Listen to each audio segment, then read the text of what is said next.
Alright, in this tutorial we're going to create the tile floor that appears on Tony's garage. So if we take a look at the final composite, you can see that we've got kind of an alternating light-dark value tile pattern. And that's what we're going to create in the Tony's floor template that I have emailed to you prior to this tutorial. I'll also enclose it in a zip file so that if you can't find it, you can access it again. So let's get started. We're going to create a new layer, and on that new layer we're going to create the pattern that will go on the floor. And once we're done, we'll leave it in this PSD, and then when we've completed the right wall as well and the sign, we'll composite everything into the 3D room at one time. So I've got my new layer. I'll give it a name, tile, and I'm going to get my Marquee tool, and I'm going to use the rectangle marquee for this.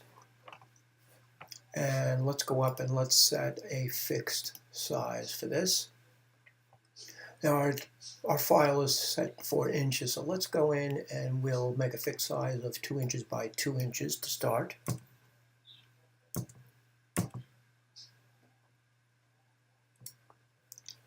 And I'll just click anywhere inside my document window. Now at this point, it's your choice. You can use a color, you can use values of gray, as in the tutorial. I think I'm going to go with some color on this.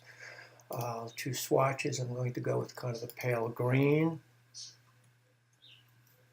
And I'll immediately save it. And now I'm going to get on top of this so we can see a little bit easier what we're doing here.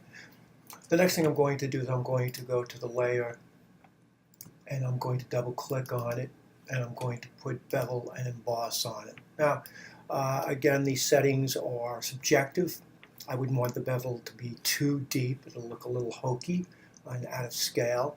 So the depth, I'm going to drop the depth down to about, maybe I'll make it about 300. And I think I'll make the softness 3. And I'll leave the size at 3. Now, I probably want a little bit of a grout line in between the tiles. So I'm going to go to the FX again, and let's put a stroke on this. So I'll put my stroke on. And I think I'll just drop it to kind of a gray. And I think I'll bump up the scale a bit here to 2.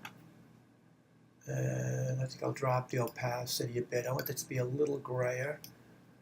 So I dropped it about 75%, and I'm going to click OK.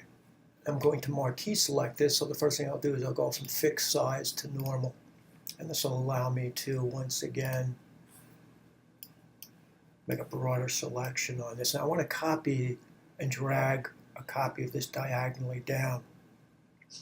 So I'm going to hit V on the keyboard, and then I'm going to hold the Option key and the Shift, and I'll drag it down like that. And then I'll hold the Shift key, and I'm going to drag it like this at the corner to corner. I'm going to deselect. I'm just going to zoom in on this a bit. That looks pretty good. So you can see now we're going to develop a pattern where diagonally across they'll be the same. In this case, it'll be this light green, and maybe the other would be kind of a pale gray, so it looks a little dingy. I'm going to duplicate that layer. So I can either right click on it and choose duplicate, or if you prefer, you could hit Command J. Now I'm going to flip this over. So I'm going to transform it. I'm going to hit Command T. I'm going to right click, choose flip horizontal. Now I'm going to lock the transparency, and I'm going to choose the gray that I want. I'm going to go with something a little bit of an off gray, maybe 25%, 20%. And now I'm going to fill that, Option Delete. And now I have my tile pattern. Now I need to generate the actual pattern in Photoshop. I think I may want to scale this down a bit so I don't have to play too much with repeating the pattern based on the size of the floor itself. So I'm going to merge these layers down. And I'm going to hit Command T on the keyboard. I think I'll drop the scale of this down using the option window at the top to about 75%.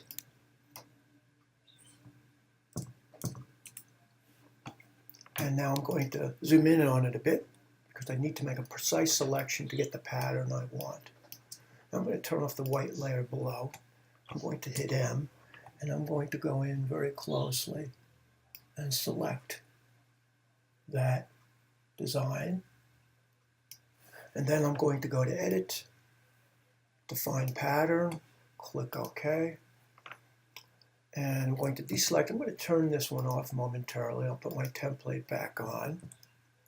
I'm going to add a new layer because if I was to go ahead and just generate the pattern that I just selected and saved, it would override the original pattern, and if it's not what I want, I wouldn't be able to come back and adjust it. So I've got a fresh layer.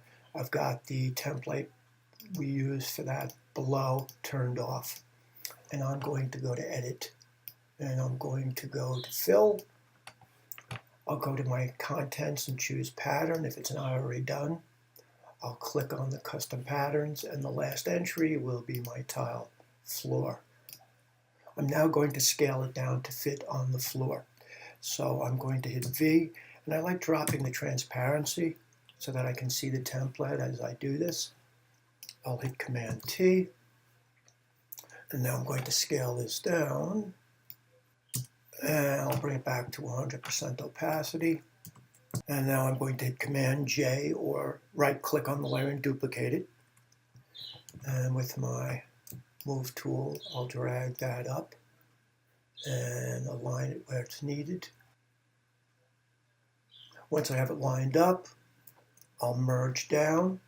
Okay, I can go to the upper right hand corner of the layer window and choose Merge Down, or if you prefer keyboard quicks, Command E.